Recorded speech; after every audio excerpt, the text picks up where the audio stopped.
Topic का नाम है कॉम्बिनेशन ऑफ रजिस्टर्स। तो पहले हम सीरीज में लेंगे तो रजिस्टर्स इन सीरीज में R1, R2, R3 हमने 3 रजिस्टर्स लिए, तीनों को सीरीज में कनेक्ट किया across the ends of the battery. Series में होने की वजह से the current through all the 3 resistors will be same. Suppose it is I, the total current, but the potential differences will be different, V1, V2 and V3. By using Ohm's law, we can get the value of say V1. So it will be I R1. Then V2 is equal to I R2 and V3 will be I R3. अगर हम total इनका निकालें तो V1, V2, V3. We put the value of V1, V2, V3, I R1, I R2, I R3.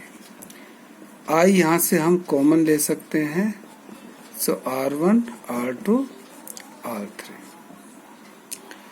So that is the expression. Say equation 1. अब मान लीजिए हमने इस पूरे कॉम्बिनेशन को एक इक्विवेलेंट, हम ये मान के चलें कि हम इसको रिप्लेस कर सकते हैं एक सिंगल रेजिस्टर से। मान लीजिए वो रेजिस्टेंस है RS। तो हम इसके लिए अगर ओम्स लॉ को लगाएंगे, करंट है I और potential difference, total potential difference V। तो यहाँ पे जो एक्सप्रेशन आएगा वो आएगा I RS by using Ohm's law. तो इक्वेशन 1 ये जो थी V, और इसी तरह से इक्वेशन 2 अगर हम कंपेयर कर देंगे इक्वेशन 1 और 2 को, तो हमारे पास एक्सप्रेशन बचेगा I RS इज इक्वल टू I R1, R2, R3. I cancelled, so RS is equal to R1, R2 and R3. तो सीरीज कॉम्बिनेशन में नेट रेजिस्टेंस कैसे निकलेगा? Simply adding the resistances of the all resistors. तो एक तरह से मैक्सिमम रेजिस्टेंस हमको अगर निकालना है, लेना है, अचीव करना है, तो उसके लिए resistor should be connected in series. इसके बाद हम लेंगे combination of resistors in parallel. अब पैरेलल में क्या होगा कि रेजिस्टर्स जो होंगे कनेक्ट, वो 2 पॉइंट्स के बीच में एक एक उनका एंड कनेक्ट होगा और दूसरा जो एंड्स उनके बचते हैं वो दूसरे पॉइंट के बीच में कनेक्ट होगा। जैसे हम यहाँ से देख सकते हैं, यहाँ पे तीनों रेजिस्टर्स के वन एंड जो है कनेक्टेड है और दूसरे पे है।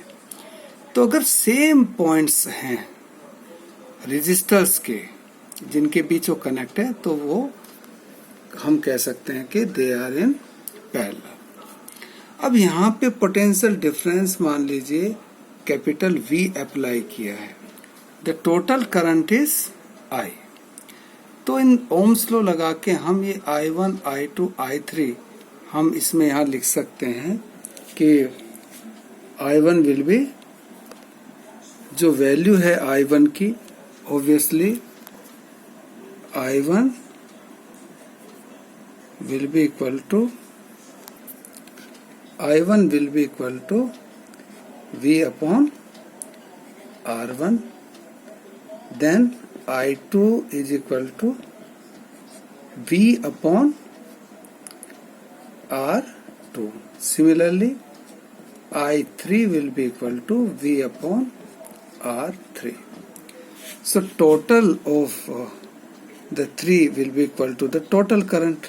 So I1, I2, I3.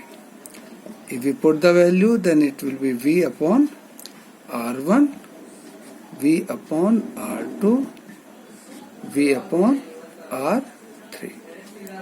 So I can be written as, we take common V, so it will be 1 upon R1, 1 upon R2, 1 upon R3.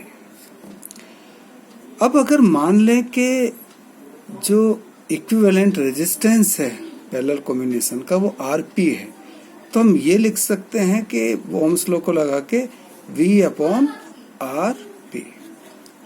अब इन दोनों को अगर हम कंपेयर कर देंगे तो हमें क्या मिलेगा, V upon Rp is equal to V 1 upon R1, 1 upon R2, 1 upon R3।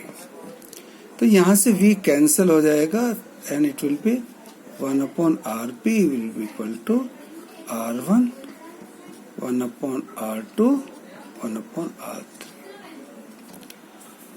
यहाँ ध्यान देने वाली बात यह है कि if we want to get minimum resistance from a combination we should connect them in parallel.